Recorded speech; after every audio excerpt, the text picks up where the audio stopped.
nossa vida é baseada no amor. O amor é o fundamento da plenitude na vida do cristão. Todo o nosso ser, alma, corpo e espírito, é fundamentado no amor. Porque o fruto do espírito é fundamentado no amor. É como se fosse uma tangerina. A tangerina fechada é o amor. E o gomo do amor está lá em Gálatas 5:22. Alegria, paz, bondade, fé, mansidão, benignidade, longanimidade e autocontrole. Sabe? Então é muito importante que você entenda isso.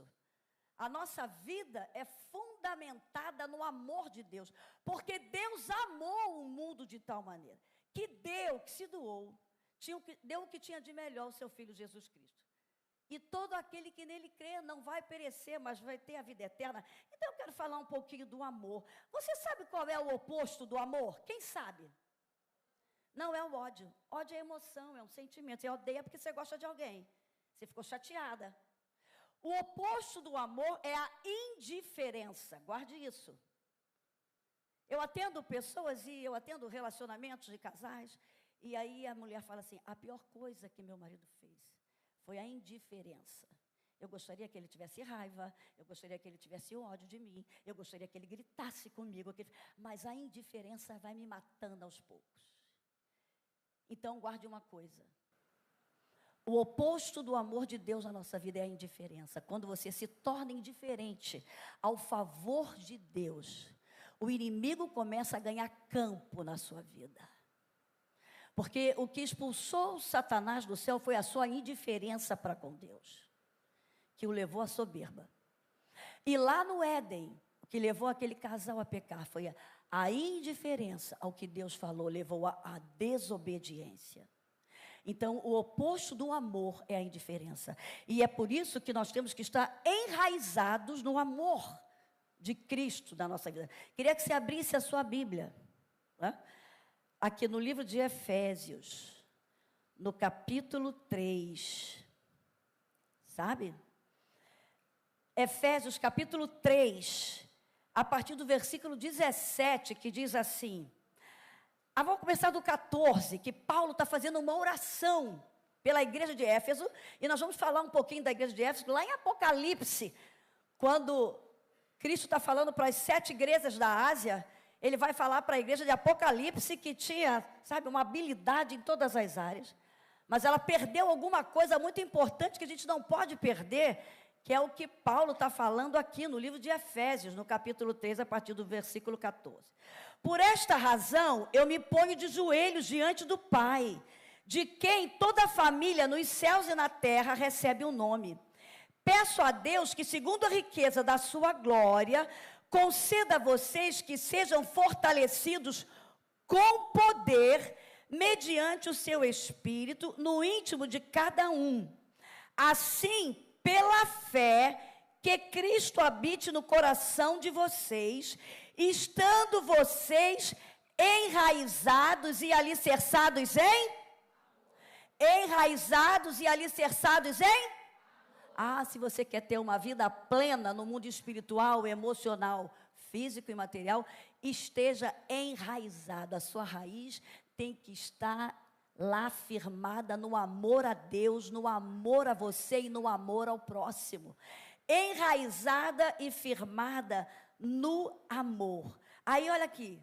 Isto para que, com todos os santos, vocês possam compreender qual é a largura, o comprimento, a altura e a profundidade. E conhecer o amor de Cristo, que excede todo entendimento, para que vocês fiquem cheios de toda a plenitude de Deus. Quem aqui nessa noite quer ser uma mulher plena, ser cheia da plenitude de Deus? Eu quero fazer uma pergunta para você. Como está o seu amor a Deus? Como está o seu amor por você? Como está o seu amor pelo seu próximo? Uma pessoa enraizada no amor de Cristo, ela é firmada e ela é plena desse amor, e ela vai dar frutos de paz, de alegria, de bondade, de fé, de controle mental, sabe? Ela vai dar, ela vai produzir. Agora, é muito importante, né? Porque eu anotei aqui, quando eu estava lendo sobre o amor. O amor é uma emoção, mas também, na Bíblia, ele é mandamento. Então, o amor é ato da nossa vontade. É por isso que é uma ordenança divina. E Jesus, quando lá em Mateus 22, 37, que os fariseus foram questionar Jesus quanto aos 10 mandamentos e as 638 leis que os judeus tinham, né? Tinham tantas leis que a gente não dá conta. Jesus foi bem sucinto e falou para eles assim: olha, os 10 mandamentos e as 600 e tantas leis se resumem nisso aqui. Ame ao Senhor teu Deus com todo o seu coração, com toda a sua alma, sentimentos, desejos e vontades, com toda a sua força, com todo o seu entendimento, e ame ao seu próximo como a ti mesmo. Olha, se você é uma mulher que está enraizada no amor de Deus, Deus é a sua prioridade diária. E Calvino diz, uma frase dele, que o coração do ser humano, ele vive caçando ídolos. E nunca se viu tanta gente atrás de ídolos hoje. Ídolos até dentro da igreja. Só vai para a igreja se tiver alguém lá que ele admire ou que ele goste. E tudo aquilo que você coloca no lugar de Deus vira ídolo no seu coração. E é tão interessante que Calvino, eu anotei aqui a frase: nosso coração está sempre à busca de algo. E o nosso coração, por buscar algo, se torna uma fábrica de ídolos. Quem é teu ídolo? Você colocou teu marido no lugar de Deus? Você colocou teus filhos no lugar de Deus? Você colocou sua profissão no lugar de Deus? Você colocou a sua casa no lugar de Deus? Não deixe nada, ninguém, circunstância nenhuma, ocupar o lugar de Deus na sua vida. Porque se ocupar, você vai perder o primeiro amor. Você vai perder o primeiro amor. Então é muito importante que a gente entenda isso. O amor tem que estar acima de tudo. E nós temos que estar enraizados e alicerçados no amor, para que a gente tenha uma vida plena, uma vida frutífera. Quando você ama Deus, quando você prioriza Deus na sua vida, você participa da natureza divina na sua vida. Deus só habita no corpo, no coração de uma pessoa que o ama, que o prioriza. E quando você ama e prioriza a Deus, você participa da essência divina do amor de Deus na sua vida. Porque Ele nos criou a sua imagem e semelhança, e Ele nos dotou com partes do seu caráter. E o fundamento do caráter de Deus é o amor. É por isso que nós estamos aqui. Se não fosse esse amor, nós não estaríamos aqui. Então, quando você ama a Deus, você participa da natureza divina, você se torna parecido com Ele. O amor de Deus é eterno. Deus amou o mundo de tal maneira. O amor de Deus é divino, o amor de Deus é eterno. O amor de Deus é infalível e Ele nunca vai se acabar sobre a sua vida. Jeremias 31:3 diz assim: com amor eterno eu te amei, e com um amor leal eu tenho te atraído. Deus nunca vai te decepcionar. Ele te ama, independente dos erros, dos pecados que você tenha feito. Quando você se confessa, se arrepende e deixa, você alcança o amor e a misericórdia de Deus na sua vida. Então o amor de Deus é divino, o amor de Deus é perfeito, o amor de Deus é eterno e nunca vai se acabar sobre o ser humano. Agora, o amor do homem não. O amor do homem é falho. O amor do homem é imperfeito. E o amor do homem acaba, o nosso amor acaba. Aí a gente tem que desenvolver o amor. Tem que ter a prática do amor. Por isso que é uma ordenança divina. Amar a Deus sobre todas as coisas e ao próximo como a ti mesmo. E é tão interessante que lá em Colossenses 3,14 diz que o amor é o vínculo da perfeição. O que é que você precisa aperfeiçoar na sua vida? Qual é a dependência que você está tendo emocional de pessoas? O que está interferindo no seu relacionamento com Deus, na sua paz. Deixa o amor de Cristo inundar o teu ser, porque o amor de Deus é o vínculo da perfeição na nossa vida. O amor de Deus vai aperfeiçoar a sua vida, arestas da sua vida que precisam ser trabalhadas. Por isso que a gente tem que ser cheia desse amor e ser enraizado nesse amor para produzir esse fruto divino do amor de Deus na nossa vida. Porque Colossenses 3,14 diz que o amor é o vínculo da perfeição. Sabe o que significa isso?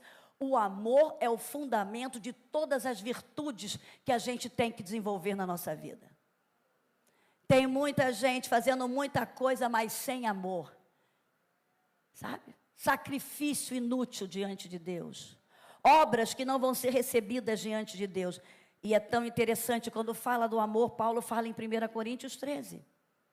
O amor ágape, o amor que eu tenho que desenvolver, e você, é um amor, esse de 1 Coríntios 13, é um amor de sacrifício, é um amor de sofrimento, é um amor de renúncia, que muitas vezes a mulher vai ter que ter pelo marido, sim, aquele marido infiel, mas que você está orando e crendo que ele vai se tornar um homem de Deus, você vai ser uma boca profética na vida dele, e você vai pagar um preço, mas você vai ver que você vai entrar no céu com toda a sua família. É por aquele filho rebelde que você está orando, e você está jejuando, você está orando, você está chamando irmãs para te ajudar, você está clamando, e você vai ver aquele filho sendo um pastor futuramente, como eu vi isso na minha família, o pastor Odilon, sabe? Mas hoje as pessoas pensam que amor, eu só quero ser amada, Jesus. Meu marido não me ama como eu... estou com pena de você. Quando você é plena desse amor, você transborda, você tem essa autossuficiência de que você é uma mulher de Deus, você é especial, você é uma mulher valiosa, você é amada, aceita, escolhida, ungida, valiosa por Deus, e Satanás não vai interferir na sua vida espiritual nem na sua vida emocional. Não vai interferir, sabe, nas suas habilidades, nos teus dons, quando você sabe que independente de tudo, Deus já mandou Jesus para levar as maldições na cruz do Calvário, que haviam contra a tua vida, e você já é mais do que vencedora nessa terra. Então vamos acabar com esse mimimi, vamos acabar com essa dependência emocional. O que eu estou atendendo de mulher caindo pelas redes sociais em infidelidade, mulheres carentes com compulsões por compra, compulsão por comida, jogando toda a ansiedade, todos os seus medos, todas as suas inseguranças em dependências emocionais. Nessa noite, em nome de Jesus, saia daqui cheia desse amor. Você é muito amada, não importa o que aconteceu. Você é valiosa. Se eu pegar esse anel aqui de ouro, né, um anel que meu marido me deu de casamento. Se eu pegar e amassar esse anel, e jogar esse anel num lixo, e alguém achar esse anel aqui, ele vai deixar o anel lá no lixo? Ele vai saber que isso aqui é uma joia. Ele vai levar no ourives, vai mandar desamassar, vai mandar dar um brilho, e esse anel vai continuar tendo até mais valor, porque vai ficar mais brilhante, vai ficar melhor. Não importa o que fizeram com você, eu quero saber o que você está fazendo com o que fizeram com você, porque Deus já pagou um alto preço. Você, mulher, é muito especial. Você é obra da criação de Deus. Você é a coroa da criação de Deus. Está se trocando por qualquer coisa? Está se desmerecendo por qualquer coisa? Não, você seja cheia nessa noite do amor de Deus. Esteja enraizada no amor, fundamentada no amor. Você tem dono, você tem pai. Você tem um amigo que está diante de tu todos os dias, todos os momentos. É muito importante quando a gente entende isso, sabe?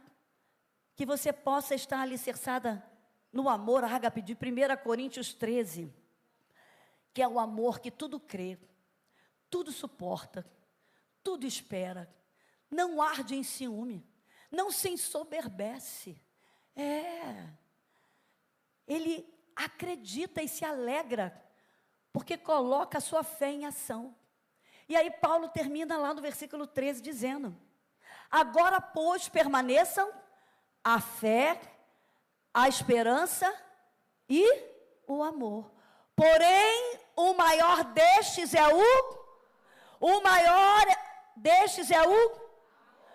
o amor a Deus tem que ser maior do que a sua fé. O amor a Deus tem que ser maior do que a sua esperança, porque é o amor que vai alimentar a tua fé em Deus. É o amor a Deus que vai alimentar a sua esperança em Deus. Agora, pois, permaneço. A fé é importante, a esperança é importante, são virtudes importantes. Porém, o maior destes é Agora eu quero fazer uma pergunta para você refletir. Como está o seu amor por Deus, por você e pelo seu próximo? Agora a gente vai lá para Apocalipse, capítulo 2. Aqui, eu vou ser bem rapidinho, eu vou deixar 3 passos para a gente voltar ao primeiro amor, que a gente vai aprender aqui, com essa carta que Cristo está falando para a igreja de Éfeso. Ele estava falando para as 7 igrejas da Ásia. O apóstolo João teve essa revelação da parte de Cristo. E aí, olha aqui o que fala. Apocalipse 2, do 1 ao 5. Você vai ler e quando chegar em casa, você lê de novo para você meditar. Que a Bíblia diz assim em Mateus 26, 41. Por se multiplicar a iniquidade, o amor de muitos esfriará. E nós estamos vendo isso. O que é iniquidade? É se acostumar com o pecado. As pessoas hoje, o pecado está virando normalidade dentro da igreja. Peca com a maior cara lavada. E pensa que não tem consequência. Tem. Por se multiplicar o pecado, a iniquidade, o amor de muitos esfriará. Iniquidade é se acostumar com o pecado. Não se acostume com o pecado na sua vida. Nós somos pecadores. Estamos aqui por causa da graça e da misericórdia de Deus. Mas aprenda a se arrepender, confessar e deixar. Porque se fizermos isso, nós alcançamos a misericórdia de Deus. Então aqui, o que Cristo está falando para a igreja de Éfeso, diz assim: ao anjo da igreja em Éfeso escreva: estas coisas diz aquele que conserva na mão direita as 7 estrelas e que anda no meio dos 7 candelabros de ouro. Conheço as obras que você realiza, tanto o seu esforço como a sua perseverança. Sei que você não pode suportar os maus, e porque pôs à prova os que se declaram apóstolos e não são. E descobriu que são mentirosos. Hoje está cheio de gente mentirosa no meio da igreja, tá? No Instagram faz maior sucesso, mas vai ver a vida, não é nada daquilo, é mentira. Você tem perseverança e suportou provas por causa do meu nome, sem esmorecer. Aí vem a advertência. Olha, é uma igreja dos dons, era uma igreja de milagres, a igreja de Éfeso. E aí Paulo diz assim, Cristo diz assim: tenho, porém, contra você o seguinte: você abandonou o seu primeiro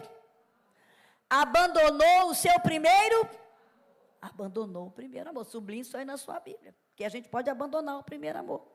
Lembre-se, pois, de onde você caiu. Sublinhe aí. Lembre-se, pois, de onde você caiu. Arrependa-se e volte à prática das primeiras obras. Então eu quero fechar deixando 3 passos para a gente voltar ao primeiro amor, que é o alerta que o apóstolo João está fazendo aqui para a igreja de Éfeso. O primeiro passo que você tem que fazer, lembrar onde você caiu. Faça uma reflexão. Como está o seu amor por Deus? Está melhor e maior do que quando você aceitou a Jesus? Ou você está acostumado, se habituou a vir à igreja, a fazer a tua leitura devocional, porque tem que fazer, tem que declarar com a família, porque o pastor falou. Lembra, sabe? Lembra de onde você caiu, faça uma reflexão diária da sua vida. Como é que está a tua intimidade? Você hoje conhece mais a Deus do que quando você se converteu? Você hoje evangeliza mais? Você está produzindo frutos de arrependimento. Você tem testemunhado, as pessoas olham para você e admiram você pelo cristianismo que você vive. Estava falando aqui para a igreja, uma igreja que tinha os dons, que tinham tantas obras. Lembrar onde caiu, faça uma reflexão. Aqui a gente pode comparar até o nosso casamento. Quando você namora, né? Você se apaixona, você fica, todo dia quer ver um namorado, né? Eu namorei 7 anos e 11 meses, aí falava no telefone, ainda estava doida para ficar noiva. Aí quando tu fica noiva, tu fica conjecturando o casamento, fica doida para casar, né? Quando você casa, a lua de mel maravilhosa, né? Agora hoje eu tenho 45 anos de casada. Aí eu faço uma reflexão, eu estou vendo. Tem coisas que eu vou ter que começar a voltar a fazer lá no meu primeiro amor pelo meu marido. Senão o tempo passa e a gente se acostuma com o relacionamento. O relacionamento vira uma rotina. Seu relacionamento com Deus virou rotina? Fala por falar? Fala quando quer? Salmo 25:14 diz que os segredos do Senhor são para aqueles que têm uma aliança com Ele, que têm intimidade com Ele. A esse Ele fará conhecer os seus caminhos. Quanto mais intimidade você tiver com Deus, mais você vai conhecer os segredos de Deus para você. Mais discernimento você vai ter, mais maturidade você vai ter para exercitar 1 Coríntios 13. Aquele amor que tudo suporta, tudo crê, tudo espera, perdoa. Hoje, né? Eu amo mais o meu marido do que quando eu casei. Porque se eu não amasse mais hoje, eu não estava junto não, irmã. Vamos falar a verdade. Alguém aqui tem marido perfeito? O meu também não é. Como eu também não sou. Então, nos momentos de crise que a gente tem, de desentendimento, de coisas que às vezes eu não concordo, ele não concorda, é esse amor que tem que estar aqui sendo renovado. Senão, você vai dormir com ele, você nem olha para ele, mas não, Senhor, eu tenho que amar. Eu tenho que perdoar. Eu vou lá, beijo, abraço, ele vem, beija. É assim que Deus quer fazer com você. Mas eu vejo que, gente, eu sou cristã, fui criada nessa igreja, tenho 66 anos, vou fazer domingo. E eu vi crentes que começaram uma bala. Mas era um fervor. Mas era que vai na correria. Cuidado, dá os passos certinhos de cada vez. A maturidade é assim. Aí, tão bem, mas de repente, um problema, uma luta, sai da igreja, se afasta. Se escandaliza por qualquer coisa. Hoje, então, o povo não cria vínculo em igreja nenhuma, é de galho em galho, vai para cá, vai para lá. Não, crie vínculo com Deus.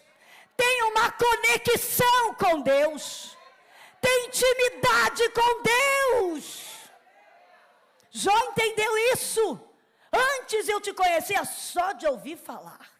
Mas a luta, as perdas, as crises financeiras, o desentendimento com a mulher, os problemas. Mas eu venci, e hoje eu te conheço de contigo andar. Oh Deus, amadureça a tua igreja. Amadureça a tua igreja, Senhor. Inunda o nosso ser com teu amor a ti, independente do que você esteja vivendo. Ame a Deus. Ame a Deus, obedeça a Ele. Lembra das primeiras obras. Lembra daquela paixão do início. Eles perderam, sabe? A segunda atitude. Arrependa-se. Reconheça as suas falhas. Nós falhamos, nós não somos perfeitos. Peça perdão a Deus. Arrependa-se, sabe, da sua indiferença muitas vezes para com Deus, dos erros, das falhas. Estava sendo um alerta para a igreja de Éfeso. Tinha muitas obras aquela igreja. Era uma igreja padrão. Mas perdeu o primeiro amor. Faziam as coisas por religiosidade. Faziam as coisas por hábito, por fazer. Não. Deus está vendo as nossas ações. Por que você está fazendo? Para quem você está fazendo e com que intenção? No livro Agraciadas eu falo sobre isso. Foi o ano do servir. Deus falou muito no meu coração. Elisete, como você está servindo? A quem você está servindo? E com que intenção você está servindo? Deus vai julgar nossas obras assim. Para quem você está servindo? Ao pastor? Servindo às pessoas? Ou servindo a Deus? Quando você serve a Deus, você serve com amor, com alegria. Você não desanima, não precisa ganhar tapinha nas costas. Você está servindo a Deus. Arrependa-se, reconheça as suas falhas. Peça perdão a Deus. Volte ao primeiro amor. Arrepender é sair do caminho errado. É mudança de rota. Mude a rota. Se perdoe e perdoe quem te ofendeu. E perdoe quem fez algo a você. Não deixe que a falta de perdão impeça você de frutificar. Porque tem muita gente que não está frutificando porque não está perdoando. O auto perdão é importante porque eu recebo para dar. Eu recebo para dar. Então, perdão é mandamento e é uma via de mão dupla, você recebe e dá. Lembra-se, onde você caiu, arrependa-se. Então, a primeira atitude, lembrar onde caiu, faça uma reflexão. Arrependa-se, reconheça suas falhas, volte ao primeiro amor.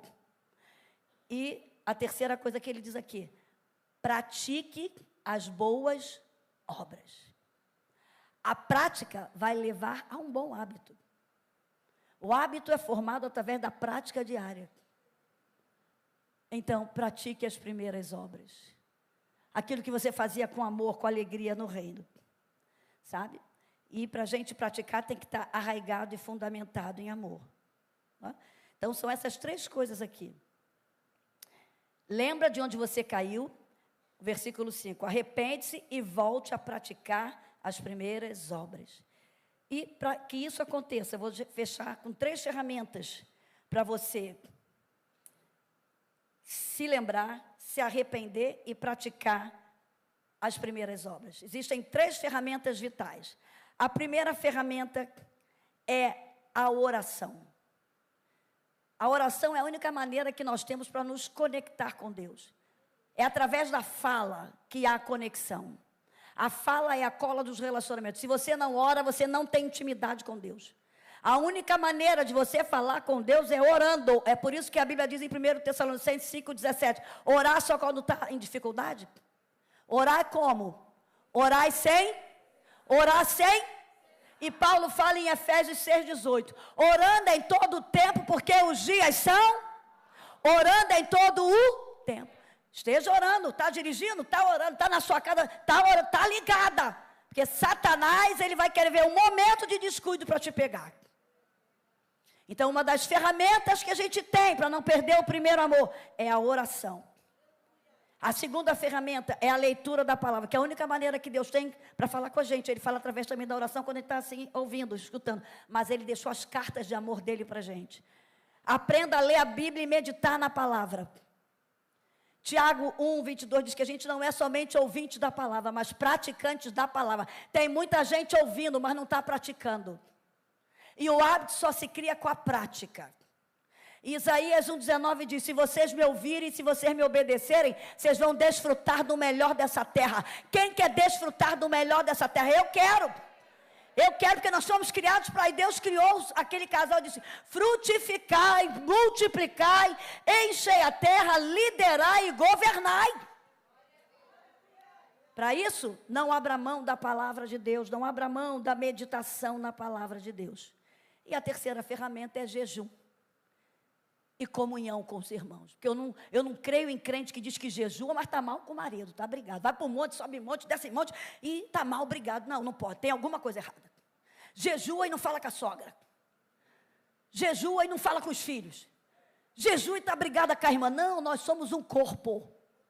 Desentendimento acontece, que nós somos seres humanos, indivíduos diferentes, mas nós, quando usamos a ferramenta da palavra, da oração e do jejum, nós vamos passar a ter comunhão. Jesus fala no Evangelho de João, no capítulo 17, versículo 21, Pai, que eles sejam um, assim como tu, ó Pai, o és em mim. Vamos aprender essas ferramentas poderosas que a gente tem. Gente, porque o evangelho é muito simples. Estou preocupada que estão inventando um evangelho hoje com tanta parafernália. Sabe? Foi o que Jesus veio simplificar tudo. Era um proselitismo naquela época, sabe? Era um tal de querer aparecer nas praças dizendo que estava em jejum, com pano de saco, orando. E vamos acabar com isso. Ame ao Senhor teu Deus com todo o seu coração, com toda a sua alma, com todo o seu entendimento, com toda a sua força. E ame ao seu próximo como a ti mesmo. Vamos estar fundamentadas e enraizadas no amor de Cristo. Então, as 3 ferramentas: oração, conexão com Deus, leitura e meditação e obediência na palavra, jejum e comunhão com os irmãos. Se a gente fizer isso, vai acontecer, porque está lá em Levítico: o fogo arderá continuamente no altar e não se apagará. Seu coração hoje é o altar de Deus aqui.